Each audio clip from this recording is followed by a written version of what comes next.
Serge, yeah. Yes. It's such a pleasure and such a honor that I can have this interview with you today, and that you have time to do this. You are, I think one can say you are the one who brought very much of Hawaiian wisdom to the attention of Western people. If someone does research on Huna or about Hawaiian wisdom, he will probably in some way encounter you. Yeah. That's really amazing, and I'm very glad that we can talk today. So just a very a wide question is, what is it in your opinion that the shamanic side on the world, and especially the ones the Hawaiian shamans have, can do good for us, and what is it that it has, what is the key it provides us for in this time, especially now in this modern age, for healing and for Well, I think probably if we have to pick one thing, it would be the shamanic idea that everything is alive, aware, and responsive. Okay? Those three things are very important. Okay? Not just alive and aware, but alive, aware, and responsive, which means whatever it is can respond to how you think and feel and act. Yeah. And that means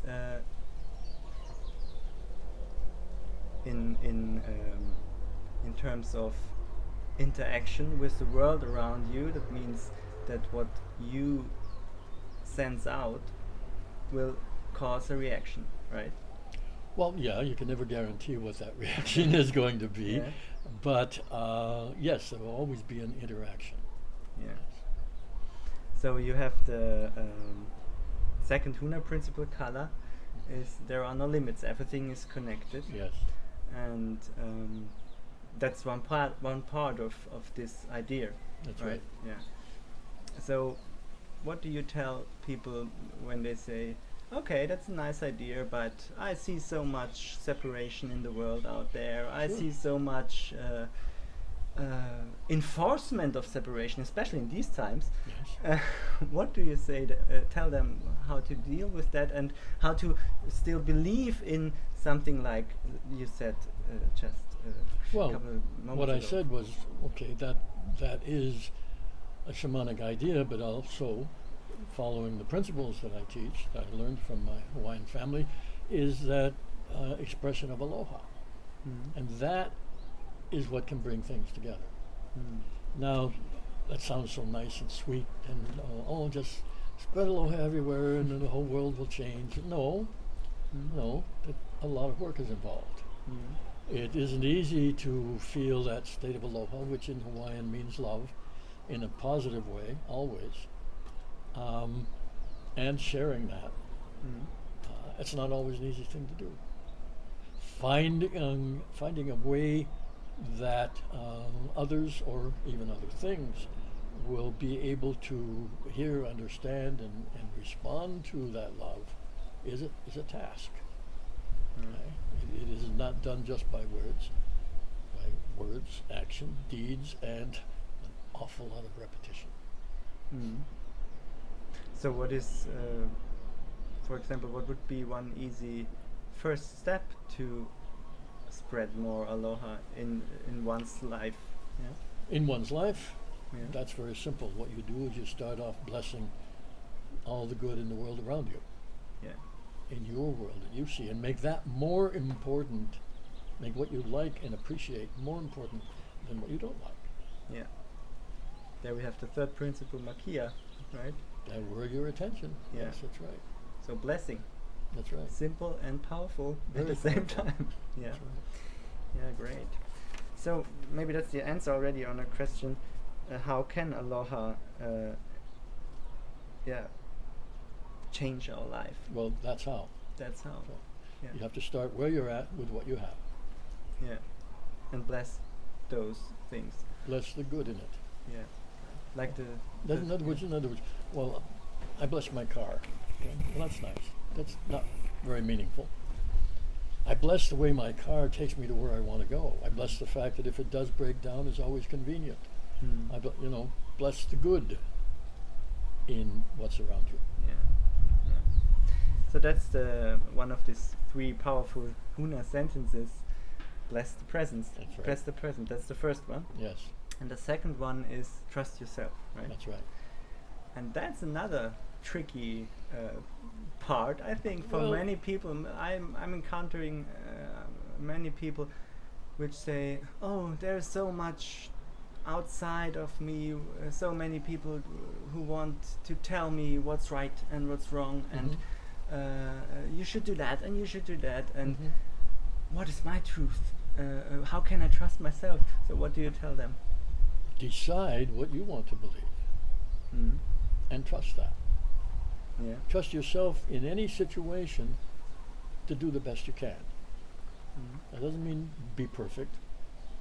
That's a fantasy. And so you're going to make mistakes, and there'll be failures. And what you do when there's a failure, find a better way to do it.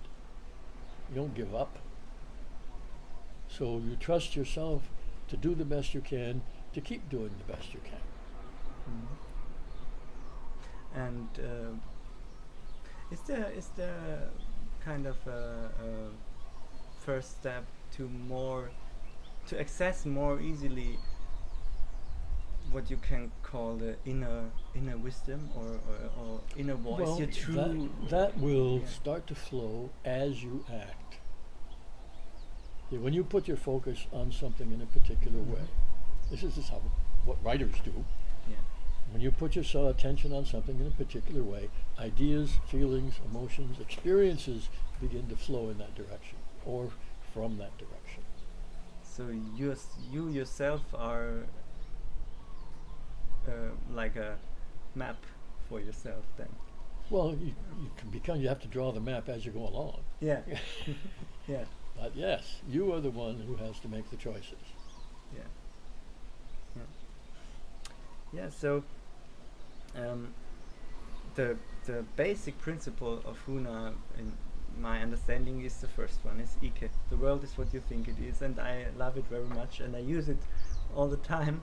But often when I tell people, well, there is this principle, the world is what you think it is, then they say, "What? No, you're crazy. There are truths. There are undiscussable truths. It's like that, and it's like that, and it's like that, and it always was like that." Sure. What do you tell them? That's the way you think about it. Yeah. That's all it is, the way you think about it. Okay? Yeah. It doesn't mean it's any truer than someone else's way of thinking about it. Okay? It's your way of thinking about it. And you can be very firm about it and whatever you want, but you're going to get the effects of the way you think. Now, the interesting thing is that there's a corollary to that first one that says the world is also not what you think it is, which is what enables you to change. Because if it was only what you think it is, then you couldn't do anything. But because the world is much greater than you, there's plenty of room to change how you think. And when you change how you think, you begin the process of changing your experience. Now, this is not to say you have to. It's a possibility if you don't like what's happening. So the thing is, if you think Ike is not the truth, then it's not the truth in your world, right? And you can't use it, that's right. Yeah, yeah. So it's a decision. Yes. I want to use it, I want it to be useful for me, and then it's useful. Or No, you try it out you try it out. and pay attention to the results. Okay, yeah. That's why we have the last one that says effectiveness is the measure of truth. Yeah, So we're not talking about facts, we're talking about doing things. yeah, Okay. Does it work? Then it's true. yeah. That's very useful and something to remind and remember every moment. if it works for you and it has the outcome you feel is the one you want to achieve now, and it does it, then it's right at the moment. For you. For you, yeah. Yeah, right. So, yeah, kind of a big question. There is one quote from the Dalai Lama, I'm sure you know it. Our true purpose is to be happy, right? I don't know if it's really from the Dalai Lama, but it's I know, they say it is. Regardless, there's a lot of people who like things to be just clear cut. This is the way it is. Yeah. And if you look around and really pay attention to the world isn't like that. Yeah, that's right. Okay, it's all this stuff going on and things happening and things changing constantly. So I would say that, I wouldn't call it the true purpose. Mm-hmm. That's, somebody made that up. Mm-hmm. Okay, there's no way to know what the true purpose is. You can decide what you think the true purpose is. Okay, that's Ike again. But what's actually there is being happy makes you feel better and makes the world better. Mm-hmm. It's practical. So it works again. It does work. Yeah. Yeah. So maybe we can put it, if you want to make the world better, be happy. If you want your world to feel better, be better, or feel better anyway, be happy. Yeah, sure. Yeah. Right. Yeah. That's great. Yeah. So one could ask, okay, and how to do that? All right, well, first thing you do is stop criticizing. Yeah. That's a step toward it. Yourself and others. And then start blessing what you like. Blessing, yeah, the answer is blessing again. Yeah, that's right. So, yeah, I actually have one personal question. Was there in your life any moment that comes to your mind now where you had something like a big aha? I'm sure there are many. Yeah. Yes. But like a shift or a thing you encountered which changed very profound things for you, or things how you look at the world. Again, this isn't something I could name one thing about. I've had many such situations in my life where things have happened and have altered my course or given me another choice. Life is too rich and too full to be able to condense it into one event. Yeah.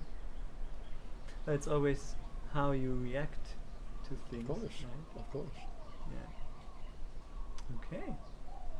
Wow. Yeah, that's amazing how condensed the wisdom of Huna is sometimes, because actually that's all my questions and you answered them so accurate and with so much deepness that there isn't anything more to say actually. Well, it's been a pleasure anyway. Thank you. Yeah, great. So we still use the best to do is still to have these 3 sentences, right? Bless the present, bless everything. Trust yourself and expect the best. And expect the best. That's right. Because your expectations are going to affect your direction. Yeah. If you expect the worst, that's what you're likely to get. Yeah. If you expect the best, it opens up opportunities. Yeah. Doesn't mean you'll always get exactly what you want, but it opens up opportunities. Great. Yeah. Thank you very much for You're this welcome. short interview, and thank you for all the insights you provide people all over the world. That's wonderful. That's my pleasure too. Yeah. Aloha. Aloha. Mahalo. Aloha. Bye-bye.